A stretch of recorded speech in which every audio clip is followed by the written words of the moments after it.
around the time my wife cheated. We had been married for around 15 years.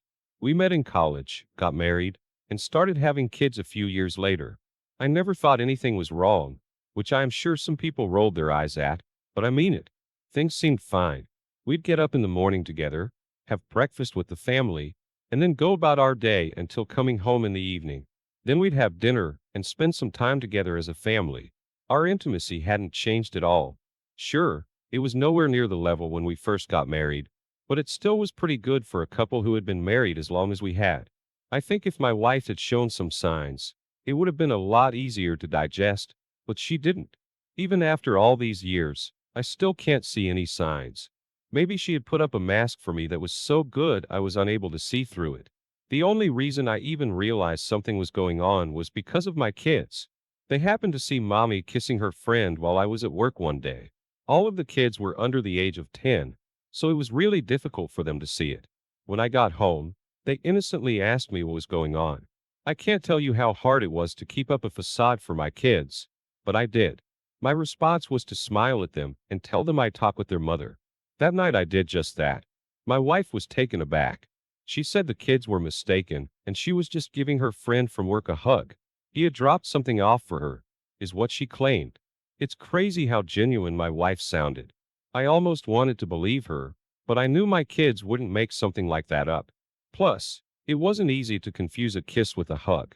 However, I let my wife think that I believed her and decided to go to old school. I hired a PI to find her. We had the money, so I figured it was a good way to make use of it to get proof. Within 2 weeks, I had my evidence and presented it to my wife. She didn't have much to say then.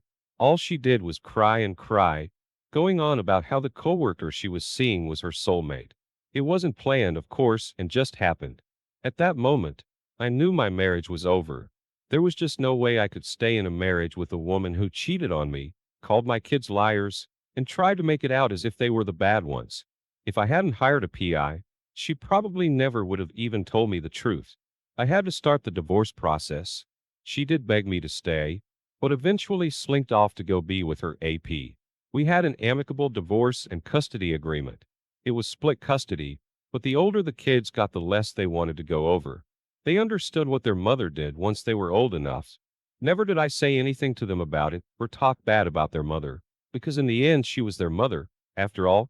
When they did get older, I tried my best to answer the questions to the best of my ability. It got to the point where my kids didn't even want to spend time with their mother anymore. She did take me to court, but by this point, they were of age where they could choose if they wanted to go over or not. They didn't, so the judge said it was out of her hands. If my kids wanted to stay with me full time and not visit their mother, then so be it. My ex was not happy with this and blasted me over social media as one does, but I ignored it because it was beneath me to pay any attention to it. By this point, my ex had remarried to her AP and had a kid with him. This was probably another reason why our kids didn't want to go over there anymore. It felt to them that they were being replaced. At least, this was what I suspected to be the case. Up until our kids turned 18, my ex tried her best to get them to come see her, but it was to no avail.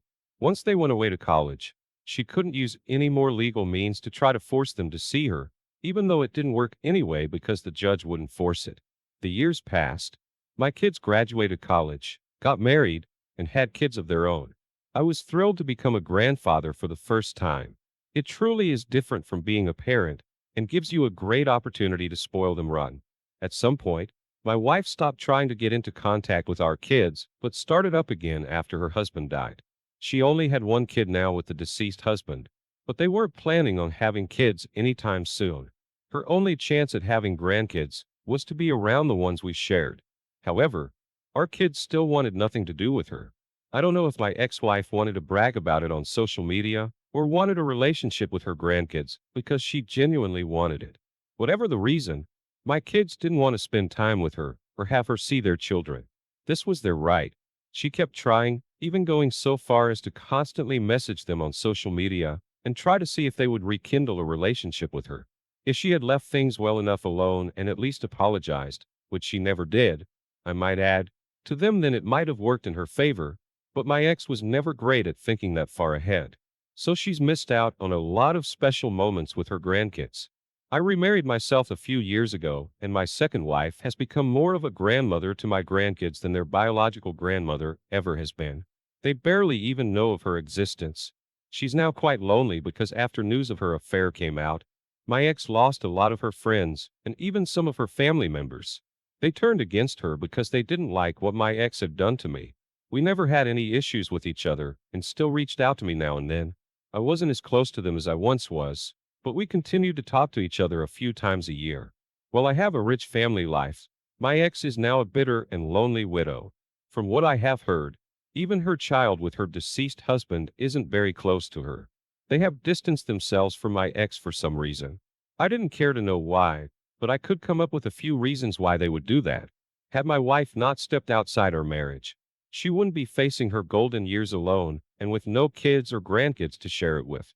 I didn't have an ounce of pity for her because she made her bed, and she was going to have to continue to lay in it until she took her last breath. OP.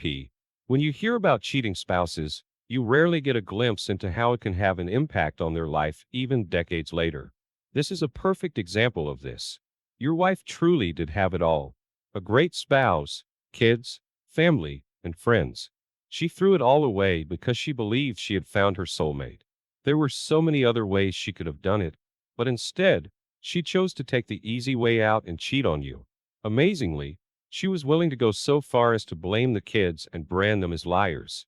Based on this alone, it's no wonder that your kids want nothing more to do with your ex. The same goes for allowing their children to be around her as well. She could try to make amends in some way, but it seems like your ex just kept digging your heels in. Continue to enjoy your life with your new wife, kids, and grandkids. Let your ex continue to be a bitter, angry person. Now let's get into our next story for today. I, 35 male, was married to my ex-wife, 35, for 10 years. The two of us got married straight out of high school. People warned us against it, telling us it was way too soon and we should just wait. Finish college first, start a career, and then see where we were at was what they wanted us to do. Me being a fool in love meant that I didn't care what any of them had to say. We had been dating since sophomore year of high school, so I thought I knew everything and found my forever person. My wife at the time seemed to be on the same page. So we got married and went to the same college. The two of us lived in married coupled housing, which was helpful for us. Even though we were busy with college, I felt that our marriage was at its strongest in college. After we graduated, we got our apartment and jobs in our chosen fields. Things from there still seemed great. Slowly, we were building our future. The people who had been against us in the beginning and warned us against marriage were wrong. They had since come to support us. Her family was like my second family, so after marrying her, I did gain a lot more family members. It was about a year and a half before our 10th anniversary. I noticed something was going on with my wife. She was more distant and didn't want me to ever touch her. I attributed it to me working a lot lately and just being very busy. I decided to make it up to her by planning a romantic night. She ended up not coming home that night and used the excuse that she was staying with a friend. Like I said, I had no reason not to believe or trust her, so I assumed she was telling the truth. The closer we got to our 10th anniversary, the more it continued. My wife was even more indifferent to me than ever and was hardly home. It was at this point I realized the chances of her having an affair was high, so I used one of those Apple AirTags. I was ashamed to use it, but I had to find out. Instead of going to a friend's house like she said, she was across town in the opposite direction. I drove there and waited for her to come out. She did come out arm in arm with some heavily tattooed and pierced guy. Compared to my straight-laced self who always played by the rules, it was quite a shock. I took a video and quietly drove home. When she got home, I didn't say anything and just played the video for her. After the shock wore off, she started yelling at me for planting an AirTag in her car and following her. It was creepy, apparently. The logic she was spewing was just very hard to follow. I just waited until she quieted and asked why. My wife claimed she needed someone more exciting and not as boring as I was. Working hard to provide a good life for us wasn't what she wanted. I pointed out that by working so much, I was able to help us afford a nice house, car, etc. But my wife just told me she wanted more. If what she wanted was something more, then I was fine with that. True to her word, my wife wanted out as quickly as possible. With me being the breadwinner, She could have gotten a lot of money and spousal support out of me. However, she seemed more focused on the ink being dry on the divorce papers than anything else. She wanted so badly to be with her precious AP, who was her true soulmate. I was just a stop along the way to finding him, her words, and not mine. If that's what she wanted, then fine. The agreement ended up with me getting the house, dog, and more than half the money in the joint account. I was shocked that all she wanted was the car to be paid off completely and no alimony. I guess my ex wanted a complete break from me, which was why she agreed to such a clean split. Did it hurt? Yeah, of course it did. But if that was how she wanted it then, so be it. It was probably better for me as well to get a clean break.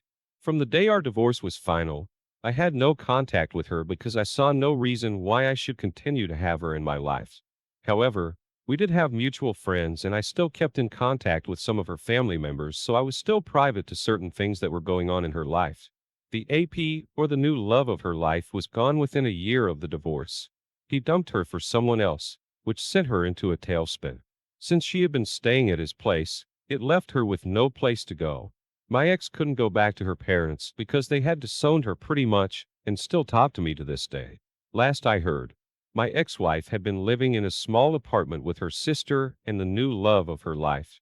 She's working 2 jobs to make ends meet and is in debt. Had she pushed for more during our divorce, then she would have had more money as well as a lemony to fall back on.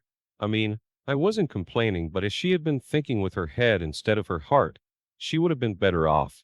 To make it weirder, her new boyfriend has the same name as me. I'm not sure how to feel about that, so I choose not to think of it very often or at all. It just seems a little taboo to date someone with the same name as your ex. Like you wouldn't date someone that had the same or similar name of a family member, so why one with the same name as your ex-husband? It just didn't make sense to me, but when it came to my ex, there were a lot of things I didn't understand and would probably never understand either. She was my past anyway, so I didn't need to worry myself sick when it came to my ex-wife.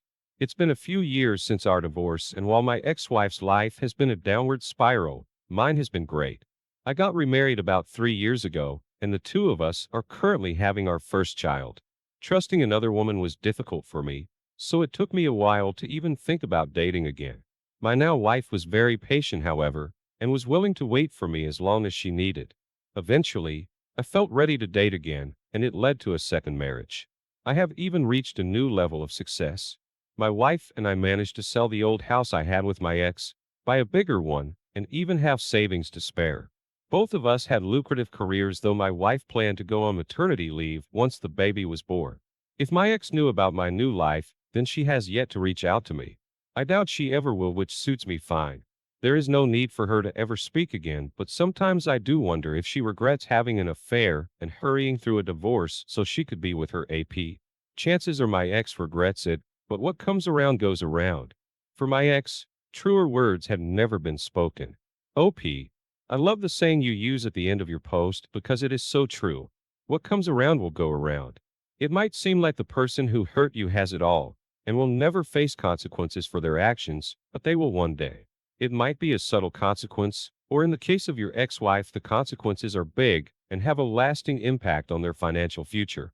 It's so great that she didn't try to push you for a lemony or strap you for cash after your divorce. I have heard that this happens to a lot of divorced men, so I'm glad she was naive about it for your financial sake. Congratulations to you and your new wife, as well as your unborn baby. This gives others hope that there are other fish in the sea and happiness can be found again. It's not very easy, but it is possible. Thank you all for taking the time to listen to today's stories. If you enjoyed listening, please feel free to like and subscribe if you haven't already. Also comment below